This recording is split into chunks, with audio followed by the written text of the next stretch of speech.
US President Donald Trump has said he would accept a 20-year suspension by Iran of its nuclear program in what appears to be confirmation of a shift in position away from a demand for a total end to it. Trump said it had to be a real 20 years. Previously, he has called on Iran to permanently cease enriching uranium, a stage in making a weapon, and to be prevented from ever acquiring nuclear weapons.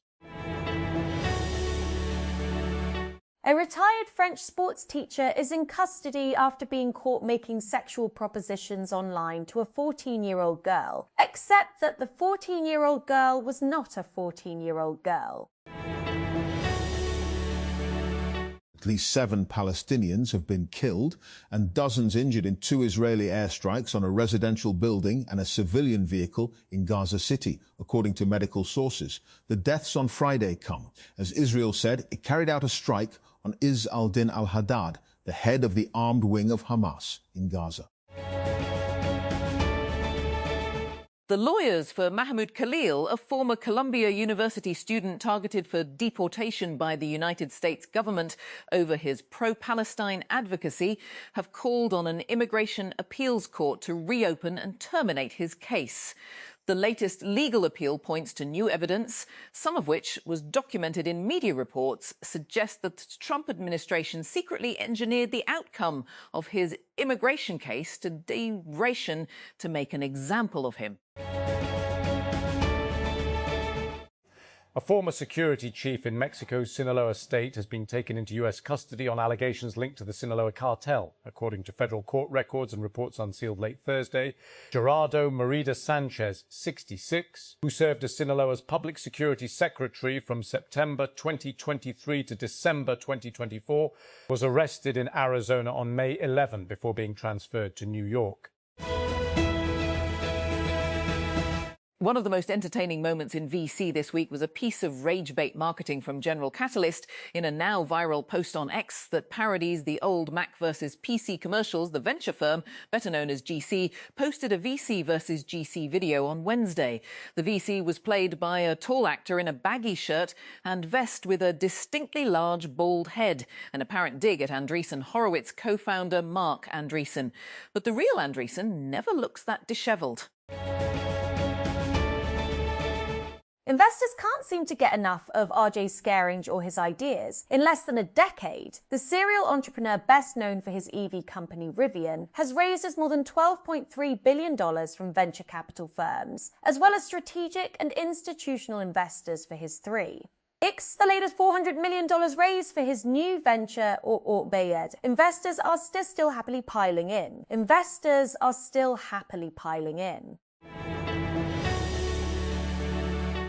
A year ago, United States-China relations reached one of their lowest points when Donald Trump announced his Liberation Day tariffs. The US president made some concessions when he met his Chinese counterpart, Xi Jinping, a few months later. Pakistan's Fatima Sana has broken the record for the fastest half-century in women's T20 international cricket matches with a 15-ball 50 against Zimbabwe and Karachi, Pakistan. Playing at home, the all-rounder top scored with 62 runs off 19 balls as Pakistan beat the visitors by 133 runs and sealed the series 3-0 at the National Stadium on Friday. Israel and Lebanon have agreed a 45-day extension to a shaky ceasefire following 2 days of negotiations in Washington, D.C., the U.S. State Department said. We hope these discussions will advance lasting peace between the two countries, full recognition of each other's sovereignty and territorial integrity, and establishing genuine security along their shared border, said State Department spokesman Tommy Pigott. Ukrainian President Volodymyr Zelensky says strikes targeting Russia's oil industry and military production facilities are entirely justified after Moscow flattened an apartment block in Kyiv, killing at least 24 people. On Friday, Zelensky warned that Russia's attacks would not go unpunished, saying he had discussed long-range strikes with senior military, security and intelligence officials as a day of mourning was observed in Kyiv following Thursday's attack on a 9-story apartment block in the capital's Darnitsky district. China has agreed to buy 200 Boeing jets, with a potential for the order to rise to as many as 750 planes, United States President Donald Trump has said, adding that the planes would have GE aerospace engines. The deal includes approximately 200 planes and a promise of up to 750 if they do a good job, Trump told reporters on Air Force One on Friday. More details about the deal, such as which type of jets and when the order would be delivered, not immediately available. Canada's Prime Minister Mark Carney is visiting Alberta, days after a separatist movement in the Western province faced a major legal setback in its push for a referendum on the issue. Carney's visit on Friday was officially to unveil a new agreement laying the groundwork for a crude oil pipeline alongside the province's Premier, Danielle Smith.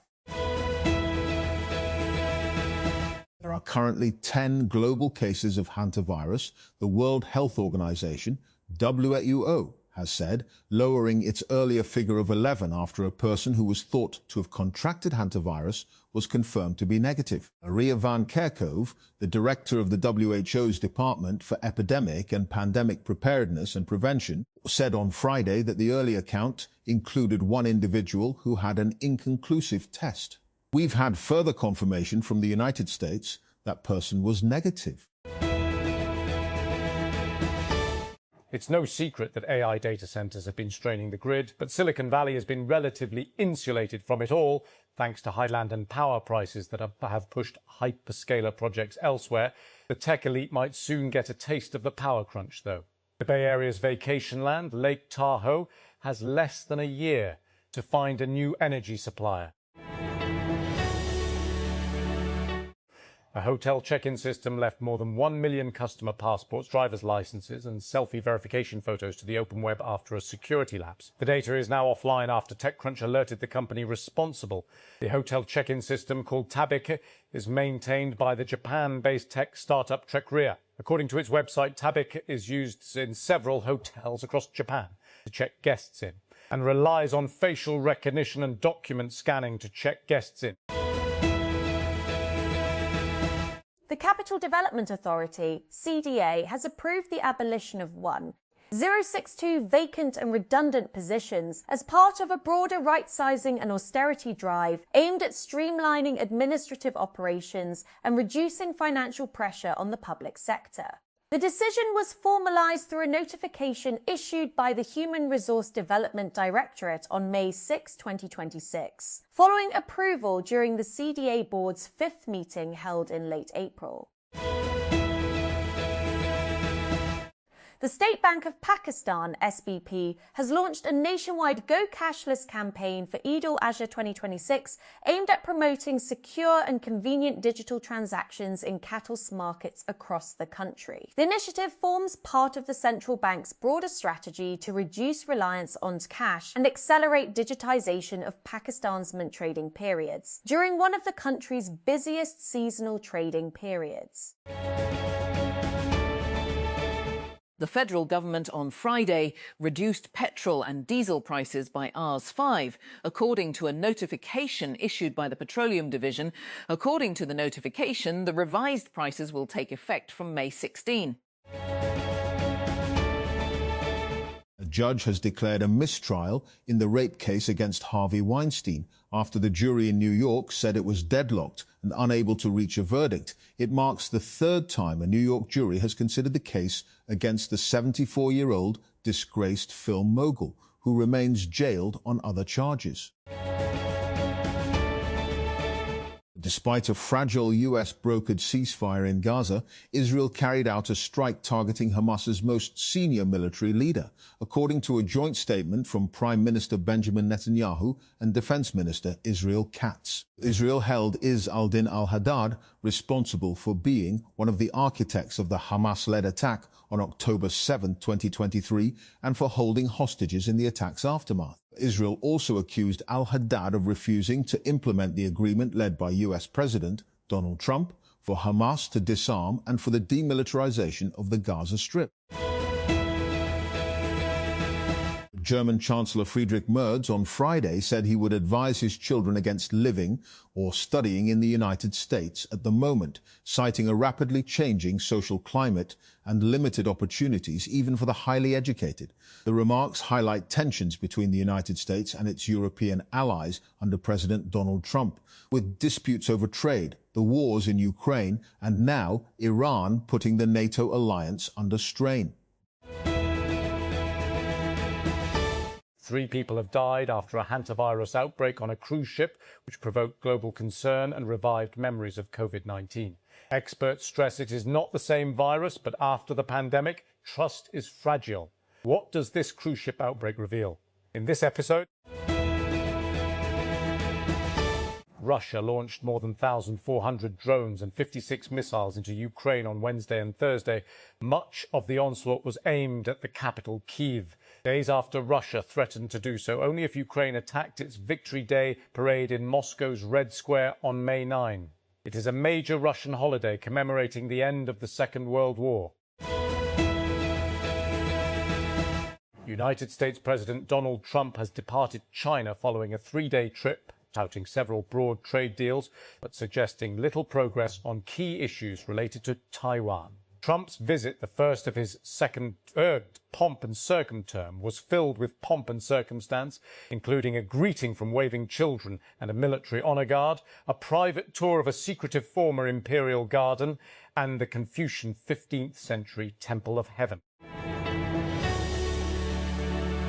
Tesla robotaxis have crashed at least twice since July 2025, while a teleoperator was remotely driving the vehicles, according to newly unredacted information submitted to the National Highway Traffic Safety Administration (X). Both crashes happened in Austin, Texas, and occurred at low speeds. In each case, there was a safety monitor behind the wheel, and no passengers were on board.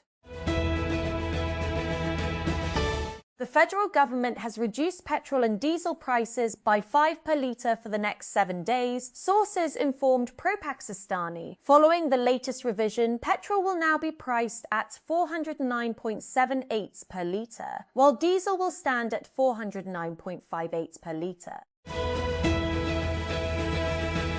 IG Railways Police Mohammad Wasi Fakhre Sultan, along with SRP Rawalpindi and DSP RPA, conducted a detailed visit on May 15, 2026, to railway land and related sites on Shah Bukhari Road, Rawalpindi, which were retrieved during the recent Antani encroachment operation. During the visit, the IG Railways Police issued clear instructions that no encroachments should be allowed to re-emerge on the retrieved railway land under any circumstances. He stated that protecting railway land and other assets is a key responsibility of the Railways Police, and emphasised that these valuable assets should be utilised effectively to increase Pakistan Railways' revenue. While Donald Trump and Xi Jinping were hailing their friendship for the cameras, it was less amicable for the rival Chinese and US security services, from a standoff over a US Secret Service agent's weapon to a US staffer trampled during a melee. Tensions bubbled to the surface throughout Trump's visit to Beijing.